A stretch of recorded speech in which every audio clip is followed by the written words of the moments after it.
Okay, सो ये हमारा पहला हफ्ता है होम प्री स्कूलिंग का। होम प्री स्कूलिंग इसलिए क्योंकि कोरोना के चलते ऐसी परिस्थिति हुई है कि घर से बाहर निकलना सेफ नहीं है। और बच्चे तो जितना सेफ रहे उतना अच्छा है, क्योंकि it's very difficult to see our loved ones in some kind of trouble. ठीक है। तो ये जो होम प्री स्कूलिंग है, इसमें हम पेरेंट्स को सिखाएंगे कि घर पे बच्चों को कैसे पढ़ा सके, और उसके लिए जो सारा सपोर्ट होगा वो उनको हमारी संस्था के द्वारा दिया जाएगा। अब ये जो होम प्री स्कूलिंग है उसका करिकुलम कैसा रहेगा, बच्चे कैसे सीखेंगे, क्या सीखेंगे, और जब ये स्कूल्स चालू हो जाएगी उसके बाद क्या होगा, तो वो भी सारा आपको इन्फॉर्मेशन मिल जाएगा। अब आप देखोगे तो यहाँ पे मैंने तीन स्क्रीनशॉट लगाए हैं। ये पहला स्क्रीनशॉट, ये दूसरा स्क्रीनशॉट और ये तीसरा स्क्रीनशॉट।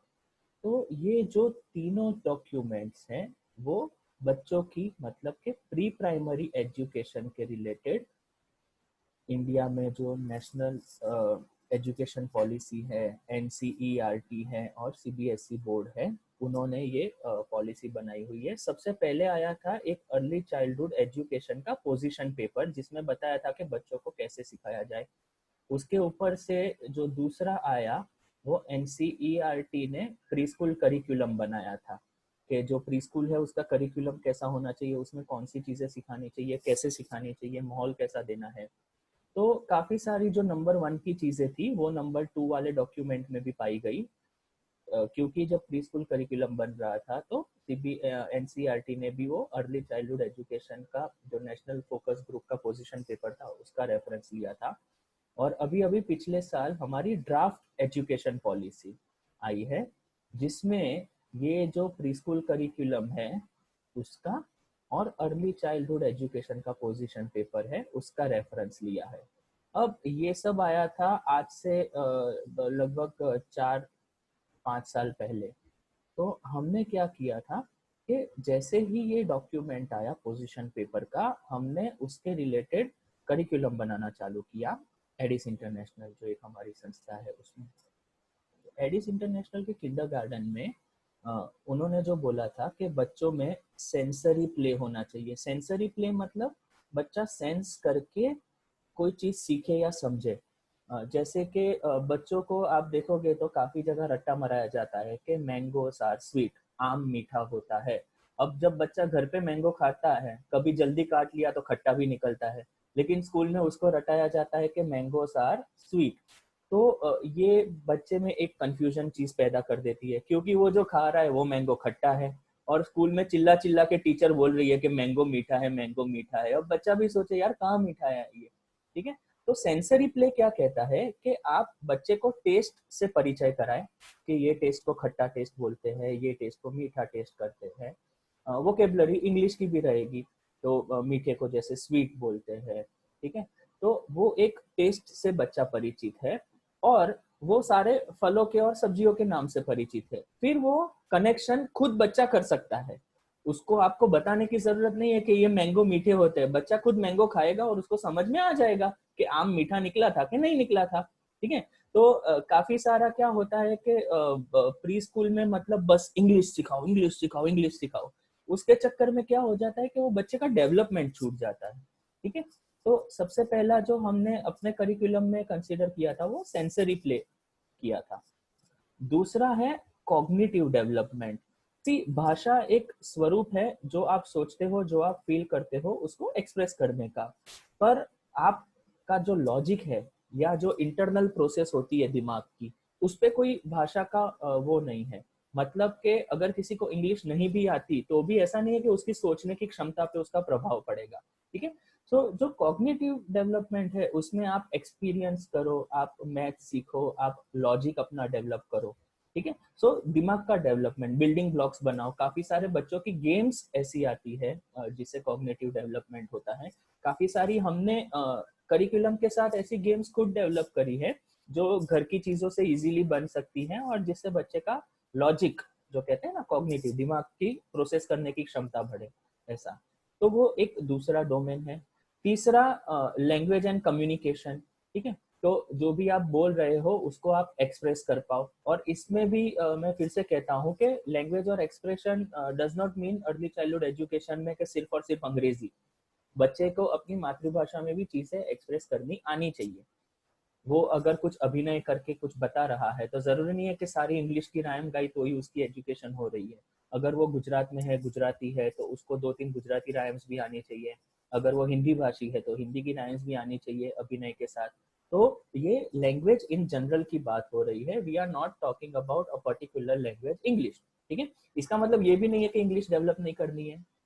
ठीक है, पर जितनी भी भाषा से बच्चा परिचित है वो हर भाषा को अच्छे से यूज कर पाए, अच्छे से कम्युनिकेट कर पाए। इवन जैसे हम कम्युनिकेशन की जब बात करते हैं तो नॉन वर्बल कम्युनिकेशन की भी बात करते हैं। मतलब के बिना शब्दों के भी आप अपने बॉडी लैंग्वेज से, अपने एक्सप्रेशन से और अपने जेस्चर से, अपने हाव भाव से कैसे कम्युनिकेट कर पाओगे, वो भी बच्चों को सिखाया जाता है। तो वो भी हमारे करिकुलम का एक हिस्सा है। बाद में है इमोशनल डेवलपमेंट। सी, काफी बार हम जो रिएक्ट करते हैं या जो हम बाहर दिखाते हैं वो हमारे इमोशन से जुड़ा होता है। जैसे कि काफी बार कुछ बच्चे से चीज टूट जाती है तो मम्मा गुस्सा हो जाती है, काफी बार चीज टूट जाती है पर मम्मा का मूड अच्छा है तो कहती है बेटा कोई बात नहीं। तो ये जो एक्टिविटी है, जो एक्शन है वो तो सेम हुआ है, चीज का टूटना तो सेम है, पर अच्छा मूड है तो अच्छा इमोशन निकलता है, मूड अगर ठीक नहीं है तो इमोशन गड़बड़ा जाता है।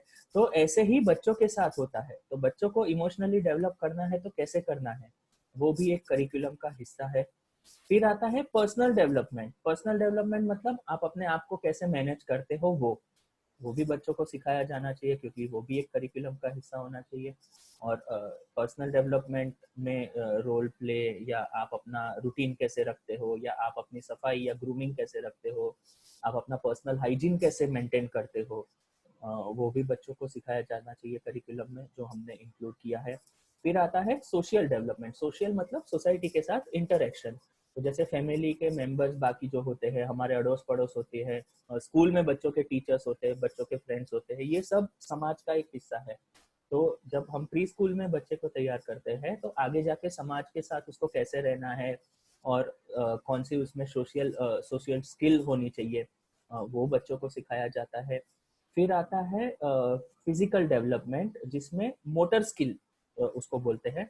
दो तरह की मोटर स्किल को विस्तृत रूप से दिखाया गया है। एक होती है fine motor skill. Fine motor skill मतलब हमारे शरीर के छोटे छोटे जो मसल्स होते हैं, जैसे उंगली में बहुत छोटे मसल्स होते हैं जिससे हम उंगली को बेंड कर सकते हैं, या कोई चीज पकड़ सकते हैं, या कोई चीज पकड़ के काम कर सकते हैं। तो ये हमारी फाइन मोटर स्किल होती है। और जो हमारी बड़ी मूवमेंट है, जैसे ये मेरे हाथ की बड़ी मूवमेंट है, तो उसमें मैंने उंगलियों के मसल का यूज नहीं किया, ये मेरे बाइसेप्स के और शोल्डर्स के मसल का यूज किया। तो जो बड़े मसल्स का यूज होता है उससे जो स्किल होती है वो कहते हैं ग्रॉस मोटर स्किल। तो जैसे दौड़ना है तो उसमें बड़े मसल का यूज हुआ, तो वो हो गई ग्रॉस मोटर स्किल। किसी चीज को कलर करना है तो उसमें उंगलियों के छोटे मसल का यूज हो गया, तो उसको बोलते हैं फाइन मोटर स्किल। ये फाइन मोटर स्किल और ग्रॉस मोटर स्किल का डेवलपमेंट इस उम्र में होना बहुत जरूरी है। हम पूरा करिकुलम चेंज कर रहे थे, पूरा 1 महीना हमने वही किया, क्योंकि अभी तक जो करिकुलम ऐसा था हमारा, उसमें ऐसा था कि बच्चे स्कूल में आ रहे हैं और ये सारी चीजें टीचर करा रही है। अब परिस्थिति ऐसी है कि जब तक शहर में एक भी कोरोना का केस है, हमें अपने बच्चे को बाहर भेजने से डर लगे। तो अब बच्चा घर पे ही है, तो जो रायम्स वगैरह होती है वो तो चलो आज नहीं तो 6 महीने बाद या 1 साल बाद वो यूट्यूब से भी सीख सकता है। उसके लिए कोई उसको ये करिकुलम की या होम स्कूलिंग की या ये कोई ऑनलाइन क्लास की जरूरत नहीं है। ABCD है, आप उसको रोज वीडियो लगा दो, वो खुद ब खुद बोलना सीख जाएगा। लेकिन ये फाइन मोटर स्किल जैसे हमने डेवलप नहीं कराई तो क्या होगा? तो काफी बार बच्चे क्या होते हैं, एक पेज से ज्यादा लिख नहीं सकते। क्यों? क्योंकि पेंसिल उठाना इतने छोटी उंगलियों से एक वजन उठाने जैसा है। जैसे कोई मुझे बोले कि भाई 1 महीने बाद आपको 100 किलो वजन उठाना है, तो मैं क्या करूंगा, अभी से जिम में जाके तैयारी करूंगा, फिर 10 किलो, 20 किलो, 30 किलो, 40 किलो, धीरे धीरे अपनी कैपेसिटी बढ़ाऊंगा, अपना स्टेमिना बढ़ाऊंगा, फिर 100 किलो पे पहुंचूंगा। अच्छा, सीधा 100 किलो उठाने जाऊंगा तो क्या होगा, जख्मी हो जाऊंगा, या फिर गुस्से से बोल दूंगा जाओ मुझे नहीं करना है। अब बच्चे की परिस्थिति सोचो, अगर हम एक्सपेक्ट करते हैं कि सीनियर केजी का बच्चा या फर्स्ट स्टैंडर्ड का बच्चा बोर्ड से कॉपी करके 2-3 पेज लिखे, तो उसके लिए एक तो उसको आधे घंटे 1 घंटे बैठने की क्षमता होनी चाहिए उसमें। अगर बच्चा एक जगह टिक के बैठ ही नहीं पाएगा तो ये काम हो नहीं सकता।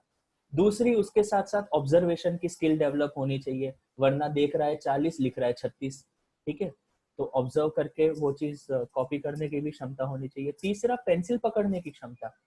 काफी सारे बच्चे हैं और जिनके टीचर्स या माँ बाप ये चीज नहीं समझ पाते, बच्चे को मार मार के पता नहीं ABCD लिखवा रहे होते हैं। अब जब बच्चे की उंगली में ताकत नहीं है 10 मिनट से ज्यादा पेंसिल पकड़ने की, तो बच्चा कैसे लिखेगा? अब वो जो पेंसिल पकड़ने की ताकत या पेंसिल पकड़ने का स्टेमिना होता है, वो जुड़ा होता है उसकी फाइन मोटर स्किल से। फाइन मोटर स्किल बढ़ा ही नहीं है आपने, और आप उसको बोल रहे हो तू लिख, तो ऐसे कैसे होगा?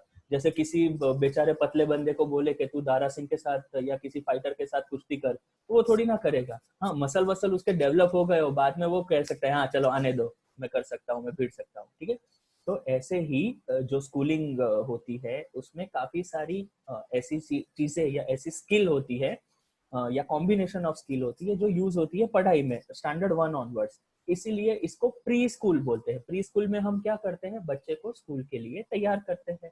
ठीक है, तो फाइन मोटर स्किल इसीलिए बहुत मायने रखती है स्पेशली, वरना उसके हैंड राइटिंग और वो सब का वो सब के ऊपर उसका असर पड़ता है। तो ये सारी चीजों का जो एक बहुत डेवलपमेंट में बड़ा रोल है, उसको हमने नाम दिया है एपिक डेवलपमेंट। जो हमारा करिकुलम है उसका नाम है एपिक डेवलपमेंट। एपिक डेवलपमेंट में, एपिक शब्द में 4 लेटर है, EPIC, वो हर एक का एक मीनिंग है। जैसे ई से हमने लिया है इमोशनल एंड सोशल स्किल्स। ठीक है, तो जो भी बच्चे का इमोशनल डेवलपमेंट और सोशल डेवलपमेंट होता है, उससे रिलेटेड एक्टिविटीज को पढ़ाई के साथ कैसे इंटीग्रेट किया जाए। जैसे कि बच्चे सीखते हैं A फॉर एप्पल जब उनकी पहली क्लास होती है। आज पेरेंट्स की पहली क्लास है, तो हम सीखने वाले हैं A फॉर एंगर मैनेजमेंट। ठीक है, तो ये जो एंगर मैनेजमेंट है वो एक इमोशनल एंड सोशल स्किल है। ठीक है, जिसका सीखना जरूरी है। ठीक है, दूसरा आता है physical development and well being. ठीक है, तो फिजिकल डेवलपमेंट में क्या आएगा, उसकी फाइन मोटर स्किल, उसकी gross motor skill. Fine motor skill मतलब छोटे मसल को चलाने की क्षमता, ग्रॉस मोटर स्किल मतलब बड़े मसल को चलाने की क्षमता, उसके साथ स्पेस अवेयरनेस। ठीक है, तो बच्चा जैसे चल रहा है या खेल रहा है, तो स्पेस अवेयरनेस इसलिए कराने का, वरना क्या होता है स्पेस अवेयरनेस की कमी होती है तो बच्चे खेलते खेलते दीवारों से टकरा रहे होते हैं। ठीक है, तो स्पेस अवेयरनेस उसमें भी काम लाता है। एफर्ट अवेयरनेस, एफर्ट अवेयरनेस मतलब कोई चीज आपको थ्रो करनी है नजदीक और कोई चीज आपको दूर थ्रो करनी है। ठीक है, तो उसके लिए अलग अलग एफर्ट लगेगा, तो उसकी भी गेम्स होती है, जिससे जो बच्चे के जो फाइन मोटर और ग्रॉस मोटर स्किल का कॉम्बिनेशन है, जैसे कोई चीज आप थ्रो करते हो तो आप ये हाथ भी हिला रहे हो और आप उंगलियों से भी उसको रिलीज कर रहे हो, तो उसमें फाइन मोटर स्किल और ग्रॉस मोटर स्किल का कॉम्बिनेशन यूज हो रहा है एफर्ट अवेयरनेस में। ठीक है, तो वो भी हमने कवर किया हुआ है। और उसके साथ आता है वेल बीइंग। वेल बीइंग मतलब बच्चा नीट एंड टाइडी है कि नहीं, उसकी ग्रूमिंग कैसी है, वो क्लीनिंग कैसे रखता है, वो अपना मैनेजमेंट कैसे करता है चीज़ों का, उसकी डाइट वगैरह क्या है, वो सारा कुछ हमने फिजिकल डेवलपमेंट और वेल बीइंग में कवर किया है। तीसरा आता है इंटेलेक्चुअल एंड इंटेलिजेंस डेवलपमेंट, जिसमें कॉग्निटिव डेवलपमेंट की हमने बात करी थी, तो वो एक इंटेलेक्चुअल डेवलपमेंट हो गया। उसके अलावा बहुत सारे इंटेलिजेंस होते हैं। एक मल्टीपल इंटेलिजेंस की थियरी है जिसके बारे में मैं अगले हफ्ते आपका सेशन लेने वाला हूँ, तो उसमें आपको बताया जाएगा कि कौन कौन से टाइप के इंटेलिजेंस होते हैं। जैसे संगीत का इंटेलिजेंस, फिर कोई खिलाड़ी होता है या कोई डांसर होता है तो वो बॉडी अवेयरनेस उसकी ज्यादा होती है, उसको बोलते हैं फिजिकली वो ज्यादा वो है। ठीक है, तो ऐसे अलग अलग इंटेलिजेंस होते हैं। कोई संगीत में ज्यादा इंटेलिजेंस होता है, कोई ड्राइंग में ज्यादा इंटेलिजेंस होता है, कोई कम्युनिकेशन में ज्यादा इंटेलिजेंस होता है। ठीक है, तो एक हार्वर्ड गार्डनर जी थे जिनकी एक थियरी है मल्टीपल इंटेलिजेंस की, वो भी हम देखेंगे। और उसके बाद आता है क्रिएटिव एंड कम्युनिकेटिव डेवलपमेंट, मतलब बच्चे की क्रिएटिविटी और उसके कम्युनिकेशन करने की क्षमता। ठीक है, तो ये सारी चीजों को घोल के हमने अपने करिकुलम में मिला दिया है। अभी तक हम क्या करते थे वो देखते हैं, और अब हम क्या करेंगे वो हम देखेंगे। ठीक है, तो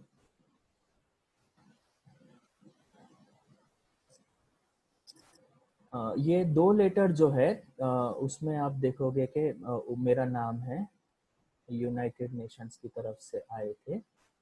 जैसे ये मिस्टर ध्रुमिन पंड्या को यूनाइटेड नेशंस के एजुकेशन सेक्टर से आया है, और ये यूनेस्को का सिंबल है, और ये मेरा नाम है।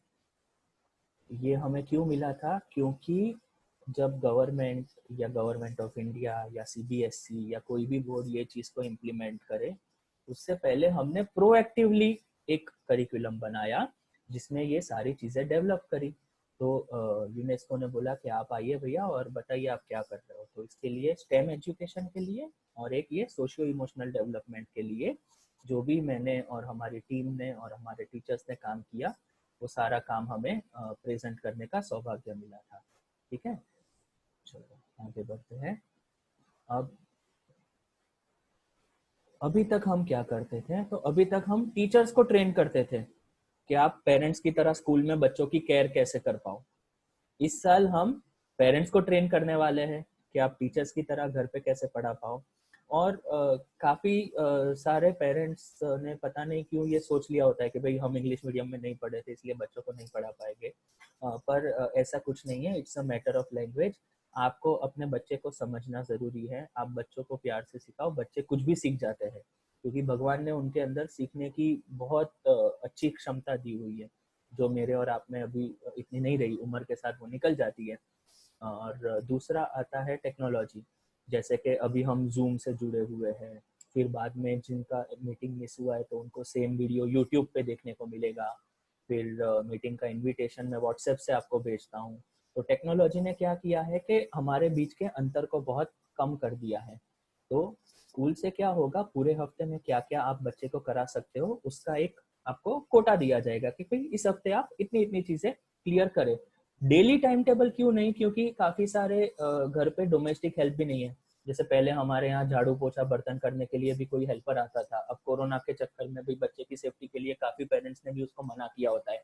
इसलिए जो घर के सभ्य होते हैं वो ये सब काम करते हैं, तो वो फिजिकली भी बहुत एग्जॉस्टिंग होता है, थका देने वाला काम है।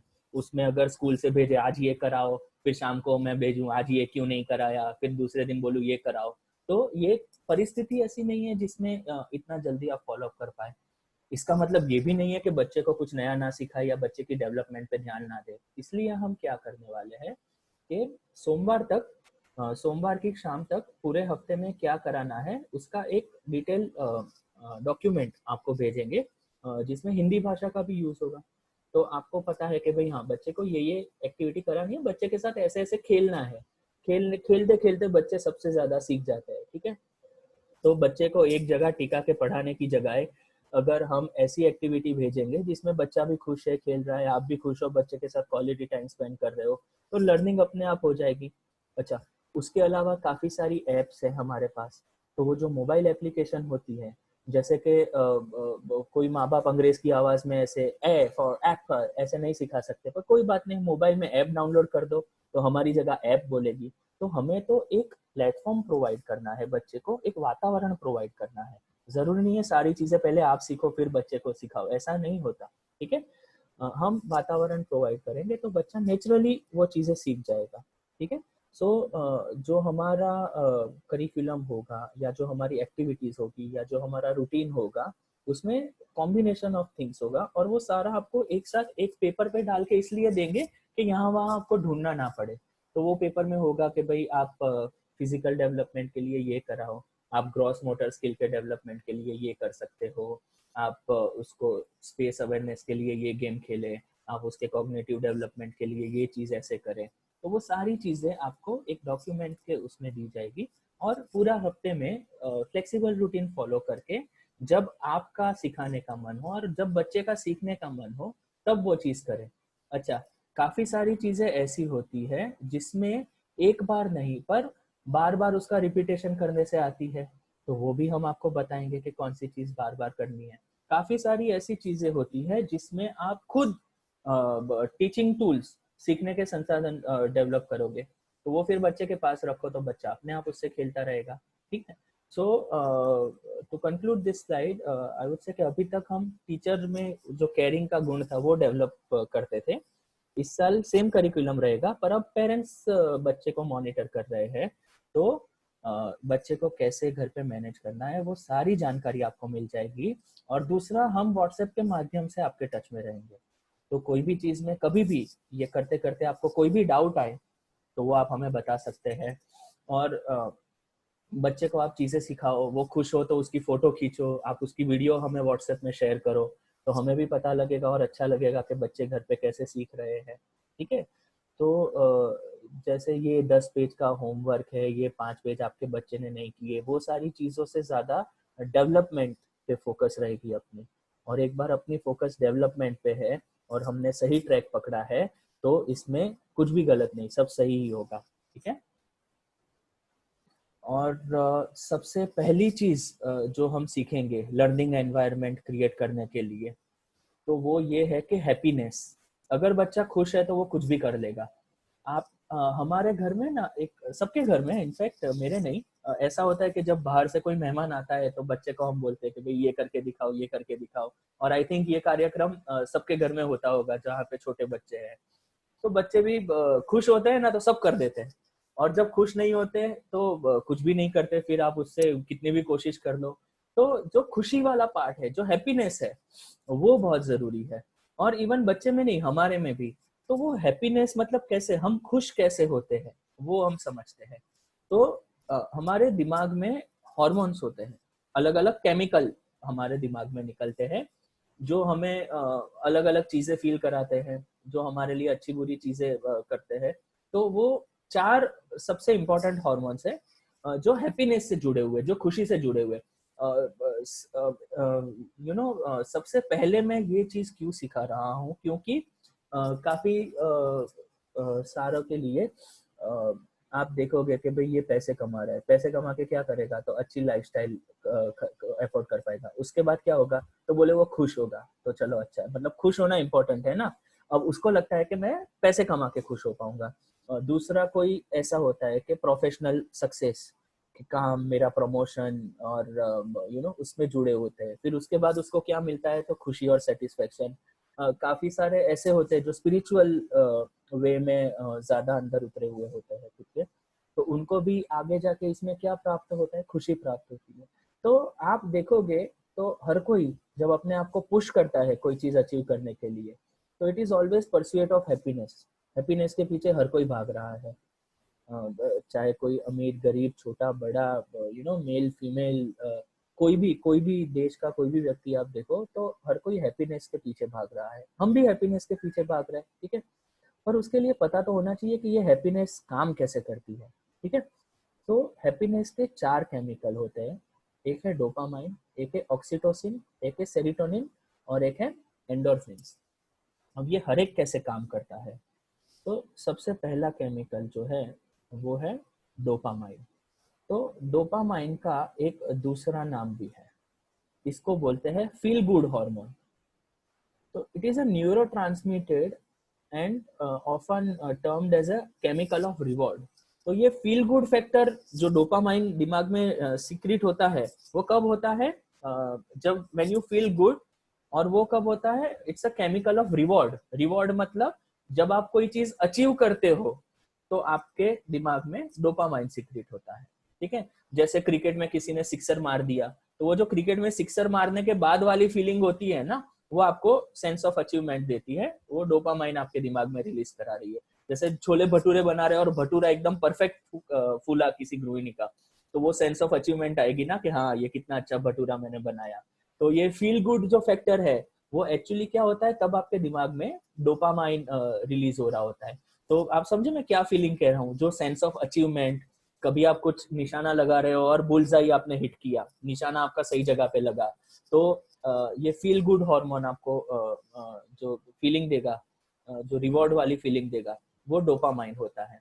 ठीक है, और डोपामाइन के लिए बच्चों के साथ हम कैसे कर सकते हैं, इसीलिए हमने क्या किया है कि जो हमारा करिकुलम है उसमें हमने काफी सारी एक्टिविटीज गेम्स के फॉर्म में रखी हुई है।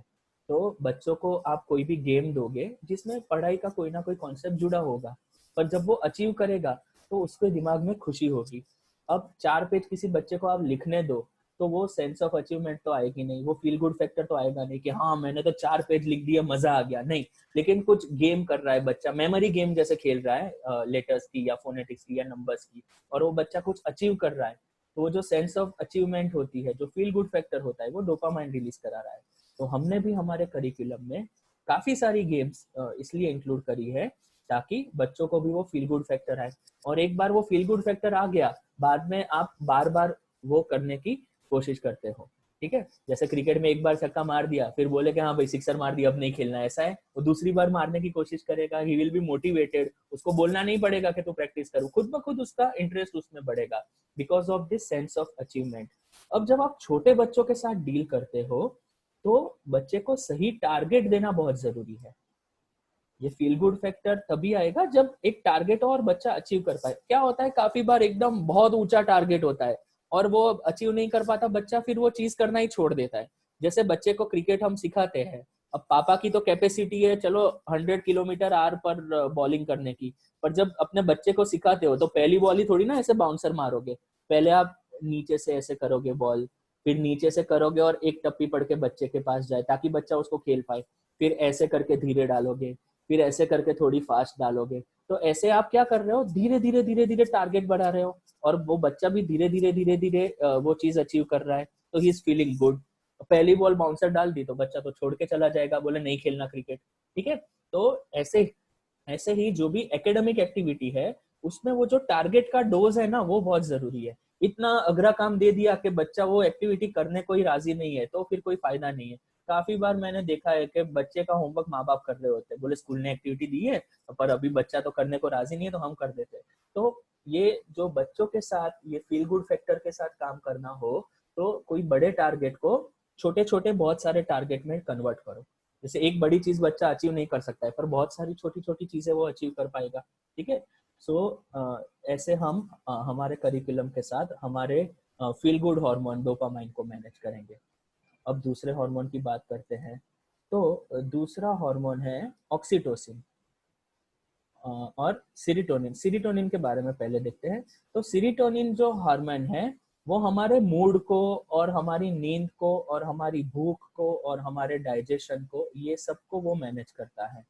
ठीक है, वो मेमोरी के साथ और सीखने की क्षमता के साथ भी जुड़ा हुआ है। अब हमारे बॉडी में ये सीरोटोनिन सीक्रेट हो उसके लिए हमें क्या करना चाहिए, तो exposure to bright light specially sunshine is one way to increase. तो धूप में रहना बहुत जरूरी है। काफी सारे घर हमारे फ्लैट में ऐसे बने हुए होते हैं कि घर के अंदर लाइट नहीं आती, तो भी आप सुबह का टाइम या जब भी दिन में सनलाइट आती हो तब यू मेक श्योर कि आपके खिड़की दरवाजे उस तरफ के खुले हो। और इसमें सनशाइन दिन की या शाम की हो तो ज्यादा अच्छा है। दोपहर की 2 बजे की अहमदाबाद की 40-45 डिग्री की गर्मी में खड़े रहना is not a healthy way to secrete this hormone. लेकिन जो सनशाइन होती है उसमें हमारा जो एक्सपोजर है वो बहुत जरूरी है। और उसके अलावा कुछ रिसर्च हुए थे जिसमें टाइप्टोफन हैवी फूड जो होता है जैसे कि चीज, पीनट, सीसम सीड और दूध, ये सारे चीजें भी हमारे अंदर सेरोटोनिन सीक्रेट करती है। मुझे लगता है हम अहमदाबाद वालों को इसीलिए वो हर संडे ना पिज्जा खाने का मन होता है। आप देखोगे हमारे शहर में हर हर चौराहे पे एक पिज्जा प्लेस है, अनलिमिटेड पिज्जा, है ना।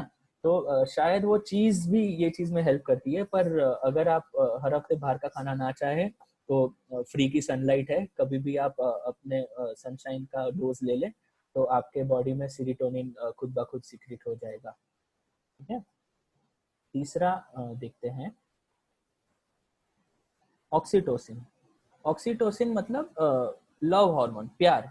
जैसे कि माँ जब बच्चे की केयर करती है तो ये हार्मोन सीक्रेट होता है, जो पेरेंट चाइल्ड का बॉन्ड होता है। मैंने काफी सारे फादर्स को ये कहते हुए देखा है कि एकदम ऑफिस से थका हुआ आया था लेकिन घर जाके मेरे बच्चे को मैंने उठाया और मैं सब भूल गया।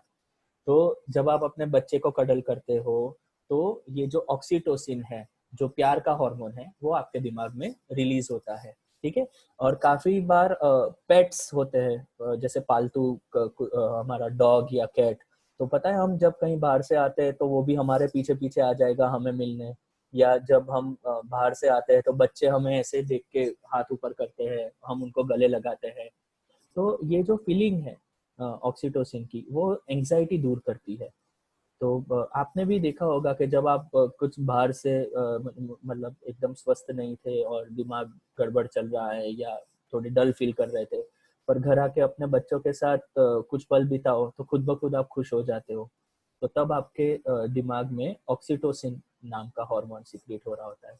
अब ये बच्चों के लिए भी लागू पड़ता है। तो जब बच्चा भी अपनी माँ को गले लगाता है, अपने पापा को गले लगाता है, तो उसके दिमाग में भी ये सीक्रेट होगा।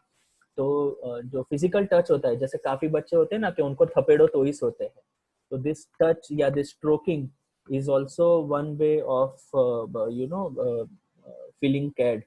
तो जो केयर, कंसर्न, प्यार, कडल, ये सारी चीजें ऑक्सीटोसिन रिलीज करती है, और बच्चों को वो भी बहुत जरूरी है। ठीक है। जैसे काफी सारे मम्मी, हम मैं देखता हूँ स्कूल के गेट पे बच्चे को छोड़ने आती है तो वो जप्पी मारती है। एक मुन्ना भाई की मूवी भी थी, पता है, जादू की जप्पी। तो जादू की जप्पी is the best way to secrete oxytocin. ठीक है। और चौथा हार्मोन है एंडोर्फिन। एंडोर्फिन मतलब हमारा पेन रिलीवर। अगर हमें कुछ लगा है पर एंडोर्फिन रिलीज हो रहा है तो हमें वो दर्द का एहसास नहीं होगा। तो एक दर्द होता है फिजिकल जब हमें कुछ लगा हो, पर एक स्ट्रेस के चलते भी दर्द होता है कि रात को आप 2 बजे उजागरे करके कुछ कर रहे हो, पर अगर आपका एंडोर्फिन अच्छा है तो आप वो उजागरे करके भी काम कर पाओगे या फिजिकल एक्सर्शन लेके भी काम कर पाओगे। अब एंडोर्फिन रिलीज करने का सबसे अच्छा तरीका है फिजिकल एक्सरसाइज। अब अभी का समय ऐसा है कि हम आधा घंटा कांकरिया वॉक करने तो जा नहीं सकते। ठीक है। तो घर के अंदर हमने करिकुलम में काफी सारी ऐसे एक्टिविटीज रखी है बच्चों के लिए, फिजिकल डेवलपमेंट रिलेटेड एक्टिविटीज, जैसे डांस हो गया, जुम्बा हो गया, पिलाटेस है, जो स्ट्रेचिंग की एक्टिविटीज है। तो वो फिजिकल डेवलपमेंट की एक्टिविटी अगर आप बच्चों के साथ करोगे तो एंडोर्फिन खुद ब खुद वो रिलीज होता रहेगा। तो उससे जो फिजिकल पेन हो तो भी उसमें काम करने का, या स्ट्रेस की परिस्थिति में भी काम करने की क्षमता, तो वो ये एंडोर्फिन से आती है। तो ये हमारे खासम खास दिमाग के 4 हॉर्मोन्स है जो खुशी से जुड़े हुए हैं। ठीक है। और इनको हमने क्या किया है कि करिकुलम के साथ मैप किया है in the form of different activities. ठीक है। तो आपको ये मैं इसलिए समझा रहा हूँ कि आप हमारे करिकुलम से परिचित हो और आपको पता चले कि भाई ये चीजें करनी है तो क्यों करनी है। ठीक है। पर आपको ये हर एक चीज में एक्सपर्ट होने की जरूरत नहीं है, या डोपामाइन क्या करता है या सेरोटोनिन क्या करता है वो आपको कुछ याद रखने की जरूरत नहीं है। बेशक मैं ये स्लाइड्स आपके साथ शेयर करूंगा, तो आप अगर किसी और को भी इसके बारे में जानकारी देना चाहे तो दे सकते हैं।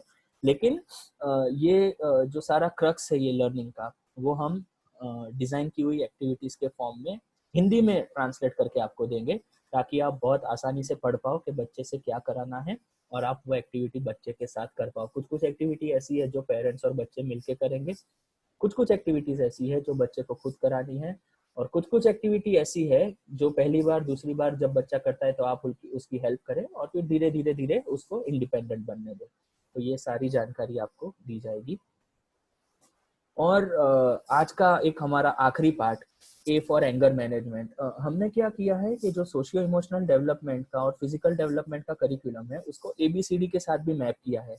क्योंकि साल में 52 वीक होते हैं, उसमें वैकेशन वैकेशन निकाल दे, एग्जाम निकाल दे, तो 26 हफ्ते तो हमें मिल जाते हैं। तो 26 लेटर है अंग्रेजी में एबीसीडी में। ठीक है। तो हर हफ्ते हम एक लेटर पे फोकस करते हैं। तो पहला लेटर हमारा है ए फॉर एंगर मैनेजमेंट। अब ये एंगर, गुस्सा, गुस्सा होता क्या है, तो उसके लिए आप देखो स्क्रीन पे आपको एक आइसबर्ग दिखेगा। टाइटैनिक टकराया था ना, ऐसा आइसबर्ग। तो आइसबर्ग क्या होता है, तो आइसबर्ग में ऊपर से थोड़ा सा ही वो दिखता है और अंदर बहुत बड़ा होता है। तो यहाँ पे एक मैंने एक आइसबर्ग का चित्र दिया हुआ है। ये आइसबर्ग में ऊपर हमें क्या दिख रहा है, एंगर, ये बच्चा या ये इंसान गुस्सा है। लेकिन जो पानी के अंदर है, जो हम देख नहीं पाते, वो क्या है, वो उसके रीजन है। तो स्कैर्ड, जैसे अगर कोई बच्चा डरा हुआ होता है तो हो सकता है वो गुस्सा हो। जब वो बहुत खुश हो जाता है तो भी गुस्सा हो जाता है, जब कोई स्ट्रेस्ड होता है तो भी गुस्सा होता है, जब हेल्पलेस बच्चा होता है तो भी गुस्सा होता है, जब एंग्शियस होता है तो भी गुस्सा होता है, जब एग्जॉस्टेड होता है तब भी गुस्सा होता है, जब लोनली होता है तो भी गुस्सा होता है, जब अनश्योर होता है तो भी गुस्सा होता है, किसी चीज से डिसअपॉइंट होते हैं तो भी गुस्सा होते हैं, हम कोई चीज रिग्रेट कर रहे होते हैं तो भी हम गुस्सा होते हैं, कभी हम शर्मिंदा होते हैं तो भी हमें गुस्सा आता है, ठीक है, कभी हम फ्रस्ट्रेटेड हो तो भी। तो गुस्सा आने के इतने सारे रीजंस हैं, ठीक है।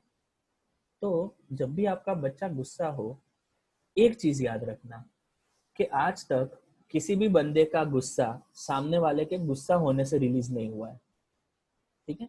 जैसे कि अगर आपका बच्चा गुस्से में कुछ कर रहा है और आप उसके ऊपर डबल गुस्सा हो रहे हो और फिर वो चुप हो गया, तो वो चुप हो गया है, उसने शोर मचाना बंद कर दिया है या उसने अपनी फीलिंग को सप्रेस कर दिया है, पर जो डिस्कम्फर्ट है जिसके चलते वो गुस्सा आया था वो नहीं निकला है। और जो एंगर मैनेजमेंट है, एंगर मैनेजमेंट दो तरह से चलता है। एक, कोई गुस्सा है और आप अपने वाणी या वर्तन से उसको मैनेज करें, वो भी एक तरह का एंगर मैनेजमेंट हो गया, जो आप पेरेंट्स या हम टीचर्स बच्चों के साथ करते हैं। और दूसरा होता है खुद को मैनेज करके खुद का गुस्सा कम करना। लेकिन अगली बार जब भी आपका बच्चा गुस्सा होता है, तब आप ये इमेज जो मैं आपके साथ शेयर करने वाला हूँ वो देखना और ये सोचने का प्रयास करना कि ये जो आइसबर्ग के ऊपर गुस्सा दिख रहा है उसका अंदर का रीजन क्या है। और जब वो अंदर का रीजन चला जाएगा ना, तो ये ऊपर का गुस्सा है जो सुपरफिशियल है वो खुद ब खुद निकल जाएगा, ठीक है। पर अगर बच्चा गुस्सा है और आप डबल गुस्सा हो गए तो वो गड़बड़ होना शुरू हो जाएगा, ठीक है। अब ये है कि ये गुस्से पे काबू कैसे लाया जाए। तो अपने जीवन में जो डोज ऑफ हैप्पीनेस हमने पढ़ा, जो 4 हार्मोन है, अगर वो बैलेंस है ना, तो आप गुस्से को बहुत अच्छे से मैनेज कर पाओगे, ठीक है। सो एंगर मैनेजमेंट के लिए एक गुस्सा मतलब आपके दिमाग की परिस्थिति एक है, मेडिटेशन इसमें बहुत अच्छा काम करता है। लेकिन मेडिटेशन कैसा है, it should be part of routine.